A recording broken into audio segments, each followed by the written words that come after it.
Tunazungumza nini? Kuna cha kuzungumza hapa? Au wewe ni polisi umekuja kunipeleleza? Hebu nyooka bana. Mimi niko tayari kulipa kiasi chochote cha pesa unachohitaji. How much for the night? I'll pay you double. Na kuthibitisha hilo,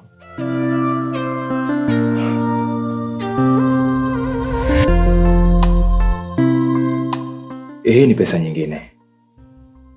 Just for 5 minutes. Top. Baada ya hapo you can go. Naomba nisikize ninachotaka kusema. Mbona unashangaa sana? Njoo nikupe michezo basi. Unipe pesa mimi niondoke. Kama ni pesa, kwangu mimi sio tatizo hilo.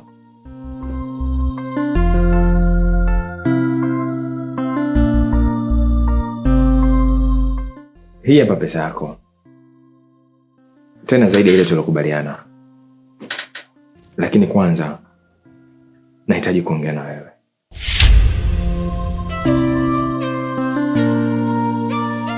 Umenitoa kule hadi huku kisa mazungumzo tu? Tungeweza kuzungumzia kule. Hebu acha masiara bana. Acha uoga. Unajua kuna watu wangapi wanasubiri na wanataka huduma yangu.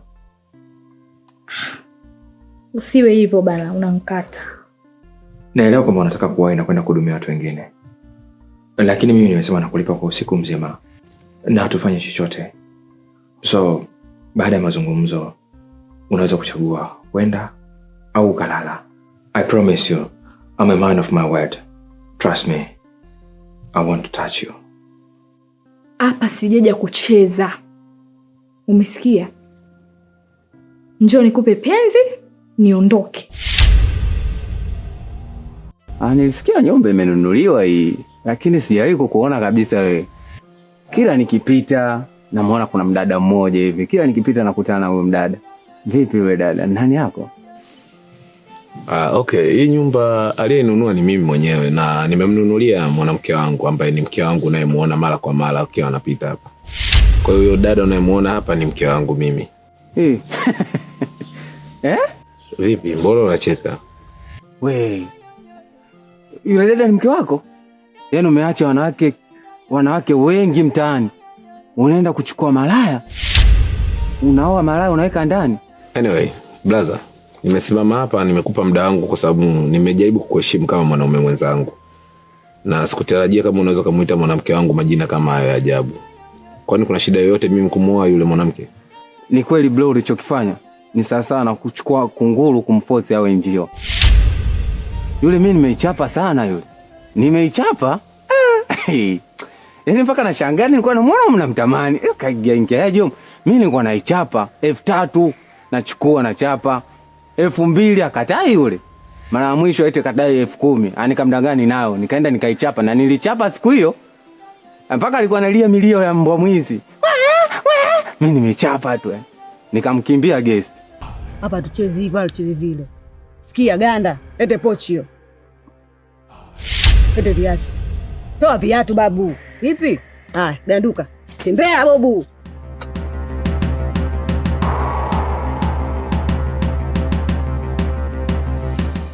Unajua Shem, kama amefikia hatua ya kufanya hivyo vitu, kikweli mimi naweza kusema kwamba Pascal anakosea pia.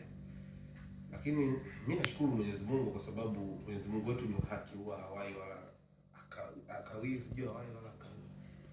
Okay. Mimi nashukuru kwa sababu Mwenyezi Mungu wetu ni wa haki. Yeye hawai wala achelewe. Ameweza kuzilishia haya mapema kwa sababu kuna haja ya wewe kuyaona yote haya kabla hujaingia kwenye hiyo ndoa ambayo unatamani kuingia wewe na Pascal. Na siku zote nini jema inaonekana asubuhi? Nyota njema.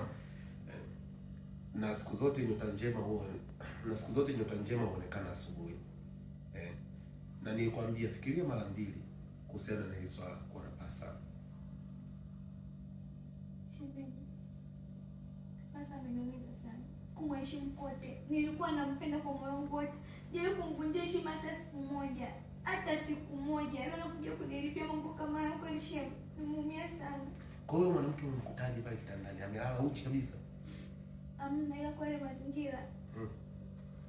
Shemeji ujui tu nisikita kukumbuka. Kila saa namshukuru sana. Kila kitu kinatokea kwa sababu. Kwa basa mama kuniumiza. Ina shida. Pole sana Shem. Lakini haya yote Shem ni wewe mwenyewe uliyataka.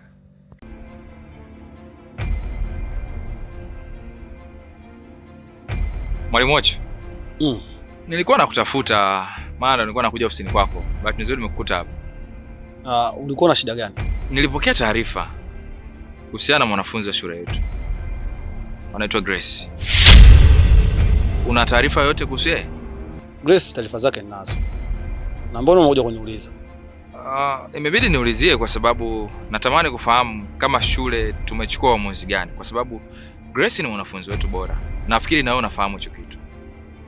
Nimekufuata kama discipline, kama kiongozi wa shule, ili tujue tumechukua maamuzi gani baada ya tukio hili kutokea. Mwalimu Pasa, kumbe unajua kwa mimi ndio discipline. Na mimi ndio natakiwa nilifuatilie hili swala kwa kina. Nashangaa wewe kuja kuniuliza mimi. Na mbona kama unafuatilia sana hili swala? Una shida gani kwani? Mwalimu, sio kwa ubaya. Sio kwa ubaya. Mimi natamani kufahamu kwa sababu ni jambo ambalo linasikitisha sana. Naamini hata kama wewe ingekuwa ni mwanao amefanya kitendo hicho, wala usingelifumbia macho. Kwa hiyo sidhani kama ni ubaya ni nikafahamu kwamba tumefikia wapi, ili nijue naweza nikaongeza nguvu vipi ili tuweze kuwakamata wale wahusika. Kwani kuna tatizo katika hilo? Nguvu ya nini Mwalimu Pasa? Mbona mbadilika sana? Kipindi unakuja mara ya kwanza, kila mtu alikupenda hapa shule. Na tukakupokea vizuri sana. Na ukafanya vizuri sana. Ukaongoza vizuri sana. Angalia midterm ya mwisho, unataka umalize field yako vizuri, lakini unaacha kufanya kazi zako, unaanza kufuatilia tena walimu, mwa wanafunzi. Hii ni tabia ya wapi? Mbona mbadilika sana? Shida ni nini? Eti. Sasa nisikilize kwa makini. Hili swala halikuhusu. Linanihusu mimi pamoja na uongozi wa shule. Wewe huna mamlaka yoyote hapa shule. Umenielewa? Na ukiendelea utanijua kama mimi ni mwalimu kimungu au sio mimi. Mungu wa wewe.